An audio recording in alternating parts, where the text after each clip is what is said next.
Hi friends, welcome to my channel.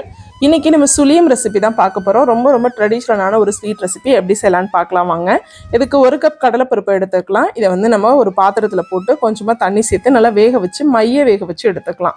இந்த கடலைப்பருப்பு வெந்த பிறகு நல்லா தண்ணி இல்லாமல் வடிச்சிட்டு ஒரு பிளேட்டில் நல்லா ஆற வச்சு எடுத்துக்கலாம். இது ஆறட்டும். இப்போ ஸ்டவ் ஆன் பண்ணிட்டு ஒரு கடாய் வச்சுக்கலாம். 1 கப் துருவின தேங்காய் சேர்த்துட்டு ஒரு 4 நிமிஷம் மீடியம் ஃப்ளேமில் வச்சு இதை நம்ம வதக்கி எடுத்துக்கலாம். ரொம்ப நேரம் வதக்கணும்னு அவசியம் இல்லை, கொஞ்சம் நேரம் வதக்குனா போதும். இது வதங்கின பிறகு ஒரு பிளேட்டுக்கு மாற்றிக்கலாம். இப்போ நம்ம ஆறின கடலைப்பருப்பையும் ஒரு கோஸாக அடித்து மிக்சி ஜாரில் எடுத்துகிட்டு வந்துக்கலாம். இப்போ அதையும் உள்ளே சேர்த்துக்கலாம். இது நம்ம பச்சையாக சேர்க்கும் போது கொஞ்சம் நமக்கு நல்லா இருக்காது வேக வச்சதை. இப்படி சேர்க்கும் போது நமக்கு ரொம்ப இந்த ஸ்வீட் நல்லாயிருக்கும். இப்போ இதையும் நல்லா நம்ம வதக்கி எடுத்துக்கலாம். ஒரு 5லேருந்து 7 நிமிஷம் வரைக்கும் நம்ம வதக்கி எடுத்துக்கலாம்.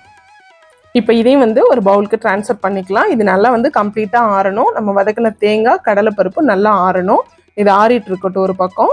இந்த கடலைப்பருப்பு 1/4 கிலோ அளவுக்கு நம்ம எடுத்திருக்கோம். அதே மாதிரி நம்ம வெல்லம் 1/4 கிலோ அளவுக்கு எடுத்துக்கலாம். ஒரு 25 ml தண்ணி சேர்த்துட்டு 1/4 கிலோ வெல்லத்தை ஆட் பண்ணி இந்த வெல்லம் நல்லா கரைஞ்சா போதும், நமக்கு பாகு மாதிரி தேவையில்லை.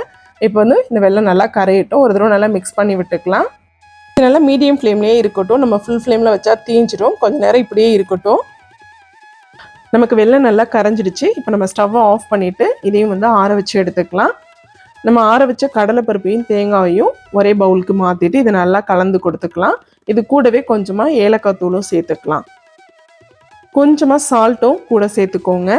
இப்போ நம்ம வெள்ளை கரைச்சலையும் இது கூடவே சேர்த்துட்டு கொஞ்சமாக சேர்த்து கலரி கொடுத்துக்கோங்க. அதிகமாக சேர்த்துட்டோம்னா இது ரொம்ப தண்ணி ஆகிடும், நம்மளால் உருண்டை பிடிக்க முடியாது. நல்லா கெட்டியாக இருந்தால் தான் இந்த உருண்டை பிடிக்கிறதுக்கு நல்லாயிருக்கும். இது எல்லாமே நல்லா ஆறி இருக்கணும். அப்போ தான் நமக்கு இந்த உருண்டை பிடிக்கிறதுக்கு சரியாக இருக்கும். இப்போ நமக்கு தேவையான அளவுக்கு ஊற்றியாச்சு. நல்லா கலந்து கொடுத்துட்டு இதை ஒரு பக்கம் அப்படியே இருக்கட்டும். இப்போ நம்ம மாவும் ரெடி பண்ணிடலாம். 1 கப் மைதா மாவு எடுத்துக்கலாம். கூட கொஞ்சமாக சால்ட்டு சேர்த்துக்கலாம். இது கூட முக்கியமான பொருள் பார்த்தீங்கன்னா வீட்டில் இருக்க இட்லி மாவில் 2 கரண்டி சேர்த்துக்கோங்க. இது ரொம்ப நல்லாயிருக்கும். கண்டிப்பாக இதே மாதிரி நீங்களும் செஞ்சு பாருங்கள். இப்போ இதை சேர்த்துட்டு நம்ம கொஞ்சமாக தண்ணி சேர்த்து இது ஒரு இட்லி மாவு பதத்துக்கு கரைச்சி எடுத்துக்கலாம். இது இட்லி மாவு பதத்துக்கு இருந்தால் தான் நம்ம இந்த உருண்டையோட நல்லா ஒட்டி வரும். நீங்கள் ரொம்ப தண்ணியை கரைச்சிட்டிங்கன்னா இது கூட ஒட்டாது உருண்டையில். இப்போ இது நல்லா கரைச்சி எடுத்தாச்சு. கையால் கூட கட்டி இல்லாமல் நல்லா கரைச்சி எடுத்துக்கலாம். இப்போ இது ஒரு பக்கமாக அப்படியே இருக்கட்டும். நம்ம இந்த கடலை மாவையும் உருண்டை பிடிச்சிடலாம். இப்போ இது நல்லா இந்த மாதிரி உருண்டை பிடிச்சிக்கோங்க. இது நல்லா டைட்டாக தான் இருக்குது. ஆறின பிறகு உருண்டை பிடிச்சா தான் நமக்கு நல்லா வரும். இப்போ நமக்கு உருண்டை நல்லா பிடிச்சி எடுத்துக்கலாம். இப்போ பிடிச்ச உருண்டைகளை நம்ம கலந்த மாவுக்குள்ளே போட்டுக்கலாம். இந்த பக்கம் கடலை கடாயில் ஊற்றி நல்லா சூடாக இருக்குது. இப்போ நம்ம உருண்டைகளை நல்லா இந்த மாவை முக்கி எடுத்து உள்ளே போட்டுடலாம். நல்லா டக்குன்னு நம்ம உருண்டைகளை எடுத்து போடணும், ஏன்னா கருகிடும். இது நல்லா கொஞ்சம் ஒயிட் கலராக இருக்கும்போது தான் இந்த சுழியம் ரொம்ப நல்லாயிருக்கும்.